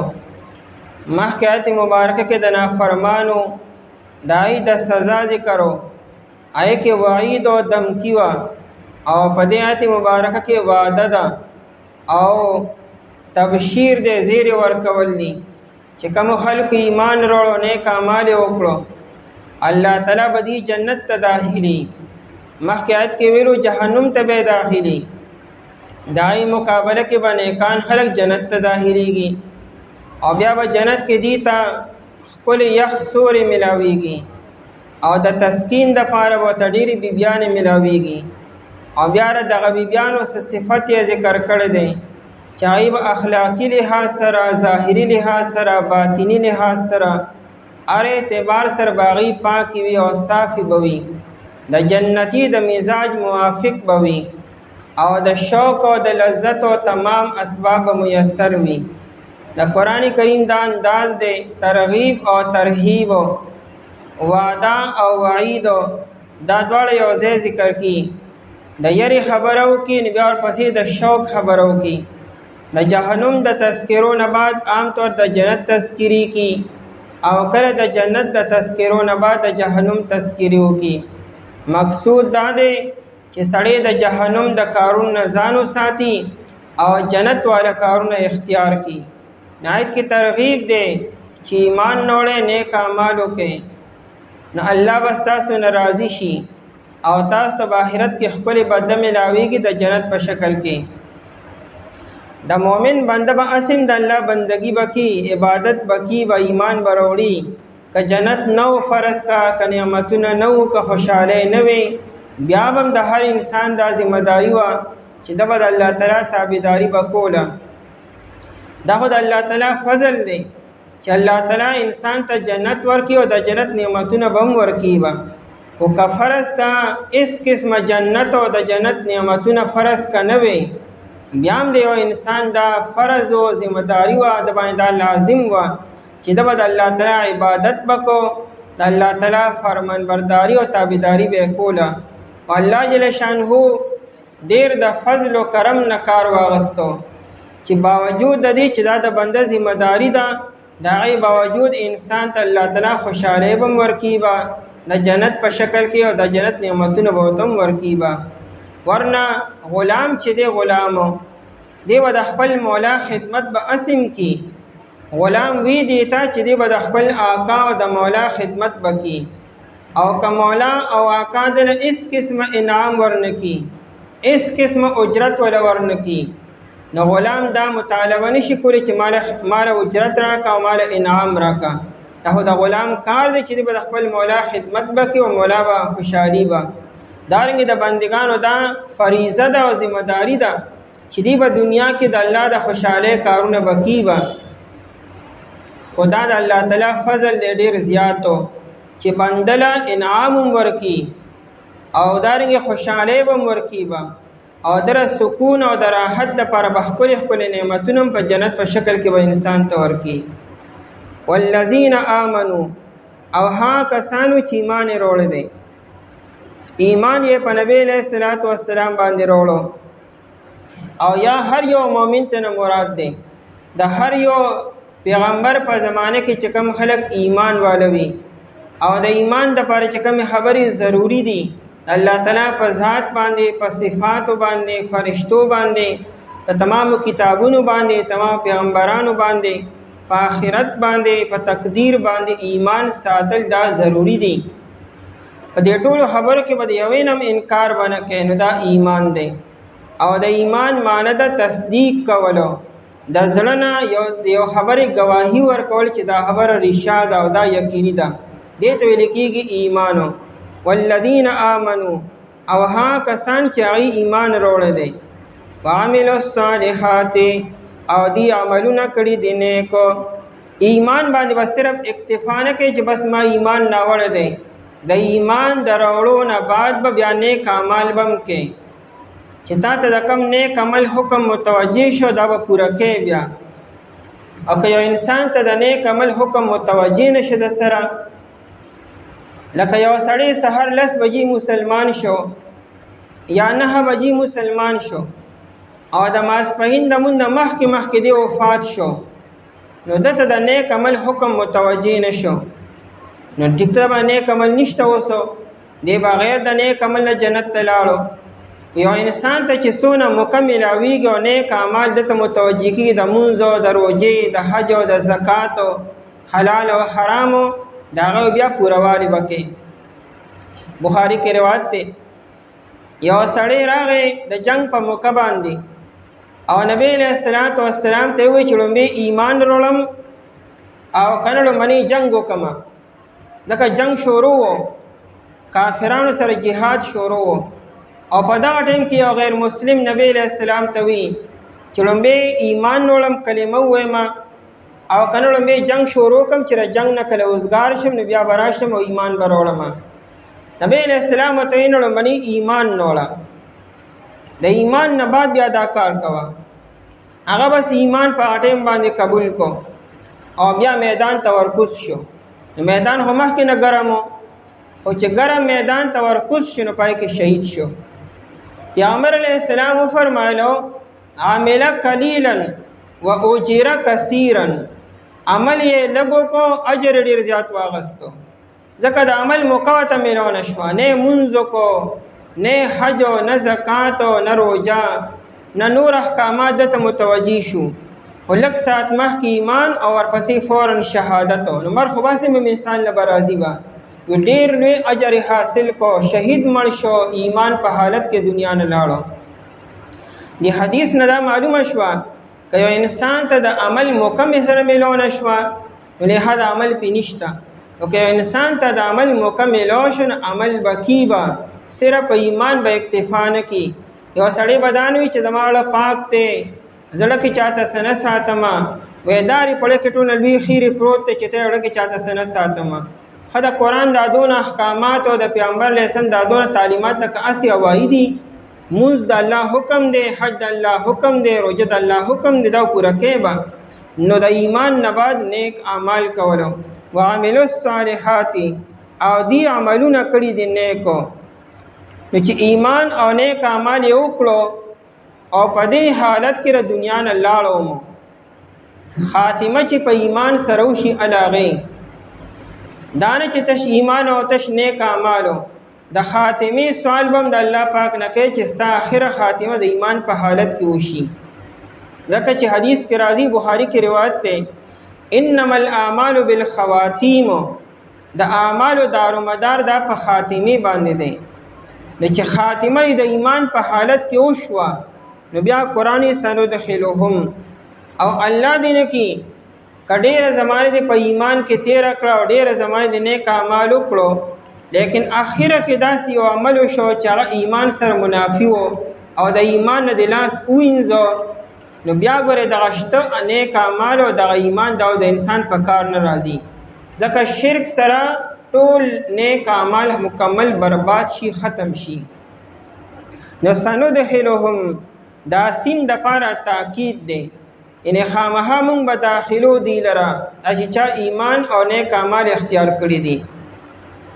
جنات تجری، قرآن مونږ به داخلو جنت یو سړی په خپل نشي تلی او نه خپل طرف نه تلی شي، الله جل شانه به جنت ته داخلي او په خپل فضل به داخلي با دانه چې د ایمان او د نیک اعمالو په بدله کې نه دا بد الله تعالی فضل به ځکه مونږ به داخلو. قرآن دا ونه وي چې دا نیک اعمال او دا ایمان به دې داخل کی جنت ته ویني، مونږ به داخلو با چې مونږ واړو جنت ته بزیبا. جنات تجری، جنات باغونو ته، جنت هغه باغ ته وی چې هغه د سلور طرفونو پټ وي، دومره ډېری ونی پای کې چې دا ونو دا څنګه یو بل سره یوځای شوي وي او هغه مکمل سوري کړی وي، نو دې ته جنت ویل کېږي. او جنت هغه باغ ته نه وي چې یو ونه دې ځای کې ده، بله ونه هغه ځای کې ده، بله ونه بل ځای کې ده او منځ کې پکې نور لګي او میدان خالی، دې ته جنت نه وایي. نو جنت هغه باغ ته وي چې مکمل ګورو وي او ونې یوځای وي، یخ سوري کې او پای کې هر قسم میوې وي. تجری من تحتها الانهار، چې روان به وي لاندې داینه نهرونه. د جنت باغونه چې دي نه هغه آباد دي، هغه شان نه دي، ګنجان دي. قرآن کریم د جنت دا ذکر چې کینو نهرونه ورسره خامخا بیاني. وجه دا ده عرب چې وو دی به چې کله ملک شام ته لاړل نو ملک شام کې دا دواړه خبرې موجود وي، ونې ډېرې زیاتې وي، باغونه ډېر زیات وو د زیتونو د انګورو، او دویم هلته نهري نظام ډېر زیات و، نهرونه ډېر زیات وو. او مکه مکرمه کې خاص طور باندې او بیا باقي عربو کې دا دواړه خبرې نه وي، باغونه هم نه ونې هم نه وي او اوبه خو انتهایي کمیابې وي. نو دی به یخ سوري پسې ګرځېدل به او یخ سوري دی ته د الله تعالی ډېر لوی نعمت ښکارېدو. قرآن کریمي جنت خو چې کوم څه تاسو ته لوی نعمت ښکاري آپ جنت کې ټول نه سیوا دی، هلته باغونه هم ډېر دي او هلته ونې هم ډېرې زیاتې دي او پای کې نهري نظام، نهرونه پکې هم ډېر زیات دي. نو تجري چې روان به وي لاندې داینا من تحتها، د دغه ونو د لاندې، یعنې په دغه باغونو کې په دغه ونو کې دننه الله تعالی نهرونه جاری کړي دي. الانهار نهرونه، انهار جمع د نهر ده. نهر اصل کې د کندې ته وي، په کومه کنده کې چې دا اوبه بهیږي دغه کندې ته دغه لښتي ته عربۍ کې نهر وي، نو دا مجاز دی. نهر خو د کندې ته وي، نو کنده خو نه بهیږي، اوبه پکې بهیږي، دې ته مجاز ویل کېږي. دا موږ پښتو کې مخلکې پوزه مې بهیږي، نو پوزه خو ستا د غوښې ده په مخ باندې نښتې رقم ځای کې بهیږي، په پوزه کې دننه چې کومې اوبه دي دا اوبه بهیږي. نو خلک د اوبو په ځای پوزه یادي، څوک یې غوږ مې بهیږي، نو غوږ خو د کته نه بهېدلی خو په ځای باندې ولاړ دی، نو دا غوږ نه هغه نو بهیږي. خلک یې پرناله وبهېده، نو پرناله خو د اوسپنې ده خو په خپل ځای باندې ولاړه ده، هغه نه ده بهېدلی، د پرنالې د پاسه اوبه وبهېدې. نو دکه رنګې نیر روان دی، نو نیر خو کنده نه څنګه روان دی، د نیر هغه اوبه روانې دي. قرآن کریمي الانهارو یعنی میاه الانهار، د دغه نهرونو کې دننه چې کمې اوبه دي هغه به روانې وي. یا هغه څلور نهرونه یادي، د اوبو، د شاتو، د پیو او دارنګې د شرابو، او یا د عین علاوه نور نهرونه دي چې په هر ځای کې دغه نهرونه موجود دي. اشاره دې طرف ته ده چې جنت کې ارزه کې اوبه موجود دي، الته اوبو پسې به ته ګرځې نه، طلب به نه کې، ارزه کې به تا ته دستیاب وي. اور دې زنده مثال حرم شریف ته، حرمین شریفینو کې چې ته ارزه کې کته طواف کې، کته سعی بین الصفا والمروه کې، او کته په یو ځای کې کینې، که په برنډه کې روانې او چې ارزه کې تا ته به اوبه میلاویږي هلته. دا یو مثال دی چې تا ته په حرم شریف کې ارزه کې زمزم دستیاب دي، بس صرف لاس ښکته کوه نو بې شمېره ګیلاسونه پراته وي، او یو ګیلاس چې یو پرې استعمال کوي بیا دوباره استعمالولو ته ضرورت نشته، بس بل ګیلاس راله او کمیږي نه. دا یو مثال دی چې تا ته ارزه کې ښکلې پاکې صفا ګرم او یخو کول او بل تا ته دواړه چې کوم په یو ټایم باندې ملاویږي.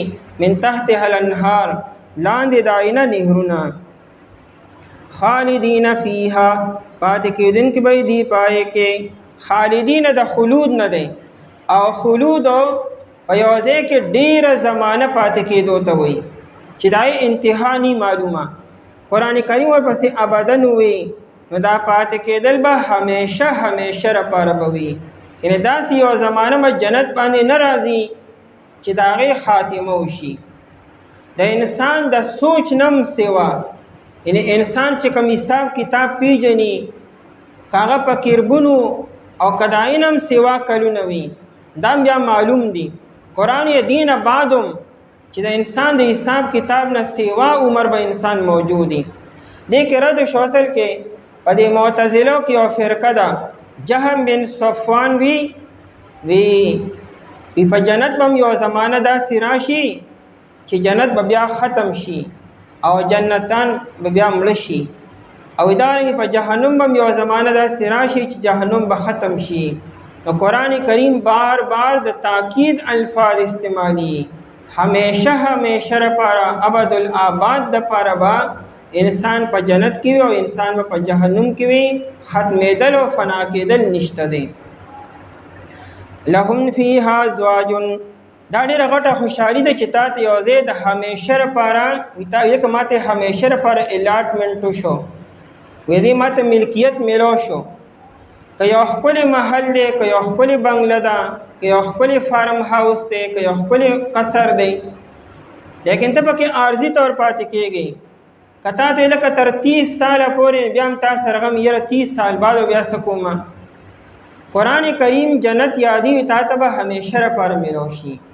نو دا نه چې ستا د لاسه به دا ځي او یا ته به ترېنه ځې به، بد تا ته چې میلو شو ته به پکې همیشه او دا به هم تا سره همیشه وي، نه به ترېنه ته انتقال کې، نه به ترېنه ته چېرته ځې، او نه به دا ستانه سوکلي، نه په میراث کې بل چاته میلاویږي به، نه پې څوک قبضه کولی شي ستانه، نه ستانه څوک بل څه طریقې سره اخیستی شي، بس هغه همیشه همیشه لپاره تا ته میلو شو. لهم فیها ازواج، د دې لپاره فیها په دغه باغونو کې ازواج بیبیانې به وي.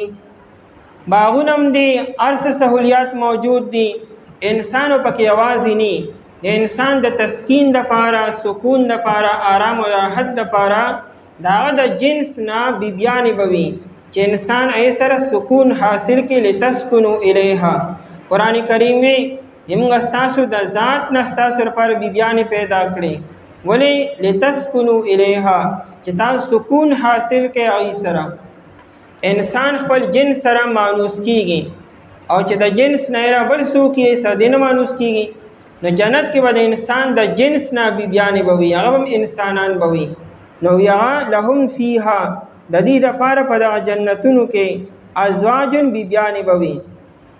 قرآن کریم ازواجن جمع راوړه، نو دا بیبیانې به ډېرې وي، او کم از کم د یو ادنا جنتی بیبیانې به دا اویا او 2 اویا به وي. او دې نه علاوه بیا د انسان د نیکو اعمالو باندې منحصر ده چې چا څونه زیات نیک اعمال او درجات دي، هغه حساب سره به انسان ته بیا سیوا بیبیانې میلاویږي.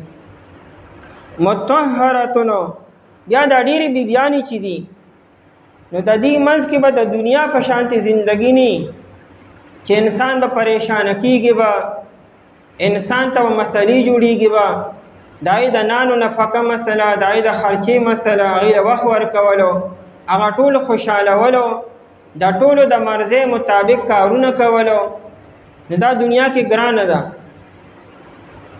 لیکن د جنت دا دومره ډېرې بیبیانې چې دي د هغې نه به انسان ته څه مسله بني، څه پریشانی بني، انسان به په پریشر کې بني د بیبیانو طرف نه چې دا ډېرې بیبیانې دي، څوک ګیله ونه کړي، څوک خفه نه شي، څوک ماله تانه رانه کړي، ایو پکې خفه نه شي رانه، طلاق رانه وانلي، خوله رانه وانلي. دا مسلې خو دنیا کې شته، لیکن جنت کې به دا مسلې نه.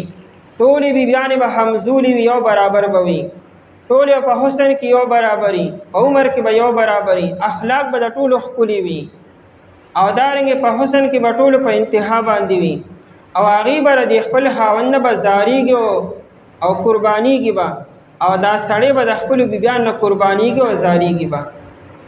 یو بل نه به ګیلې شکوې به نه کړي، یو بل سره به جنګ جګړې به نه کړي، د یو بل د پریشانۍ باعث به نه ګرځي، بلکې د یو بل د سکون او د خوشحالۍ باعث به ګرځي. قرآن کریم ازواج مطهرتون، بیبیانې ډېرې او مطهرتون پاکې کړی شوې. د مطهرتون کې د مبالغې معنا ده، ډېرې زیاتې پاکې کړی شوې. مطلب دا دی چې د جنت بیبیانې ظاهري او باطني هر اعتبار سره به پاکې وي.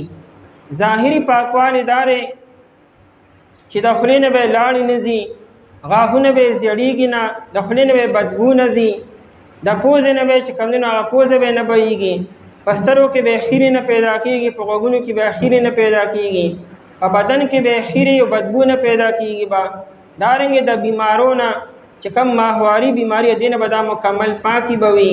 نو دا ظاهري پاکوالی شو. او دارنګې باطني پاکوالی، اخلاق به ډېر ښکلي اخلاق وي، بهترین بلند اخلاقو، پس خبرې به نه کړي، د ناشکرۍ خبرې به نه کړي، بې صبري به په دې کې نه، او دارنګې ناشکري به پکې نه وي، د خپل خاوند ناشکري به نه کړي، نه به د خپل رب ناشکري به کړي.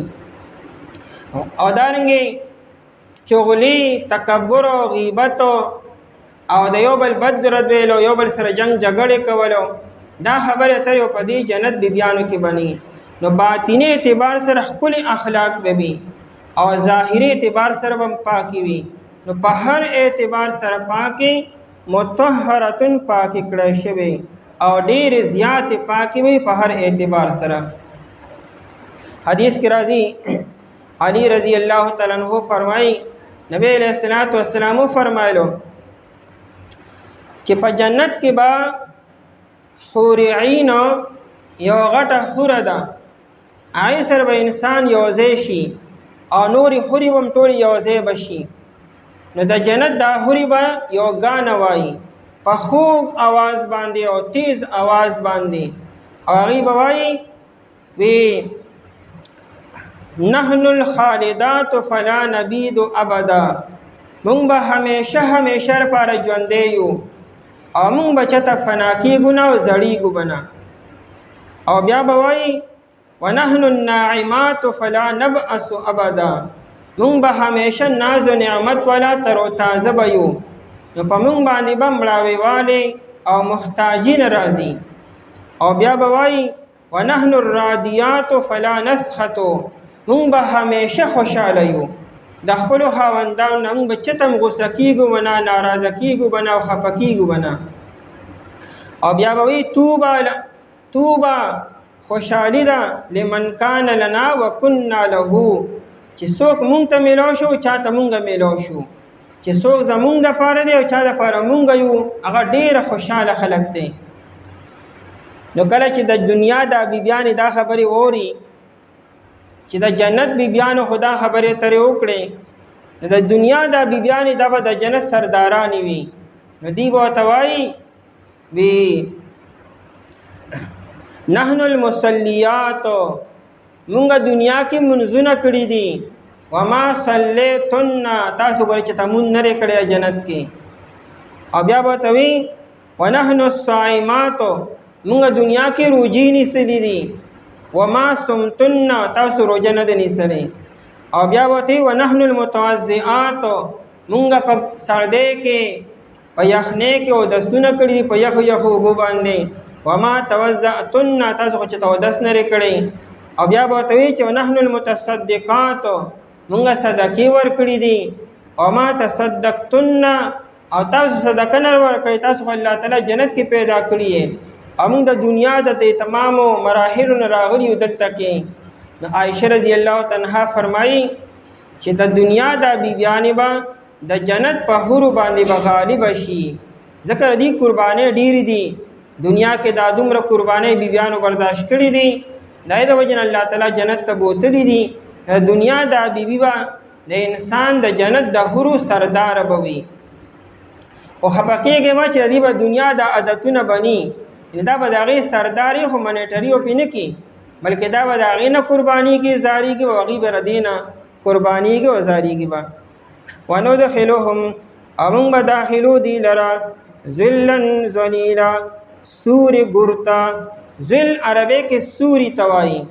د ونې سوري د وریځې سوري د چت سوري د سفر سوري ته ذل ویل کېږي او ذلیلا چې هغه به ګور وي او هغه به ګڼ به وي د سوري دپاره دا خبره ضروري نه ده چې ګنې جنت کې به ګنې نور به وي یا ګنې جنت کې به ګرمي وي ګنې چلته به خلک سوري ته ناست دي دغه جنت کې نور هم نشته او جنت کې ګرمي هم نشته دی نو بیا سوري د سره پاره دی نو اصل کې دا سوري چې دی دا کناره د راحت نه په دنیا کې انسان چې کله آرام حاصلي نو سوري ته کیني نه ګرمۍ نه دا سوري چې دا عام طور د راحت نه استعمالیږي نو مراد دلته کې د ذل ذلیلا نه مرادو جنت کې به ډېر د راحت او د آرام ځایونه به وي چې هغې کې به انسان ته څه قسمه ستړیوالي نه حاصلېږي باقي دا دی چې جنت کې ټیک ته انور نشته لیکن نور شته د نورو او د نور رڼاګانې به وي ډېرې زیاتې یو جنتي چې دا غواړي چې زه دا رڼا لږه کمه شي ما ته نو هلته د سوري دپاره به خپل ځایونه به وي د انسان به د نور د ځای نه د سوري هغه ځای ته به شي نو دا نه چې ګنې هلته کې دی په ګرمۍ کې ناستو یا نور ته ناستو نو دا به د انسان خپل چاهت به وي چې زه د تیزې رڼا په ځای په کمه رڼا کې کښېنم نو د کمې رڼا نه تعبیر په سوري سره وکړو او یا دا چې قرآن کریم خو هسې خبرې نه کوي اوس قرآن کریم چې یخ سوري یادي خو یو ځای شته دلته کې که نه او انسان ته به ضرورت پیښیږي به او دا نه چې انسان به ستړي شوي یا به انسان ګرمي به شوي یا به نور ته ناست دي نه جنت کې هم دا ځایونه شته دی چې یو ځای د سوري دی بل ځای د رڼا دی بل ځای د نور دی د انسان چاهت به وي چې کله دې ځای کښېنم کله هغه ځای کښېنم کله هغه ځای کښېنم او دا هر ځای به خپله مزه وي او خپله ذایقه او خپل خوند به وي نو ځکه قرآن کریم ذلا ذلیلا وایي چې هلته به یخو ګڼو او ګور سوري به موجود وي که انسان اړه غواړي هغې ته به هم دې ورځي او هغه کسان چې ایمان یې راوړی دی او عملونه یې کړي دي نیکو زر دا چې موږ به داخلو دي لره باغونو ته چې روان به لاندې هغې نه نهرونه همیشه به پاتې کېدونکي به دي په هغې کې همیشه د دې لپاره په دغه جنتونو کې بیبیانې به وي پاکې کړی شوې او داخلو به موږ دي لره ګڼ او ګور سوري ته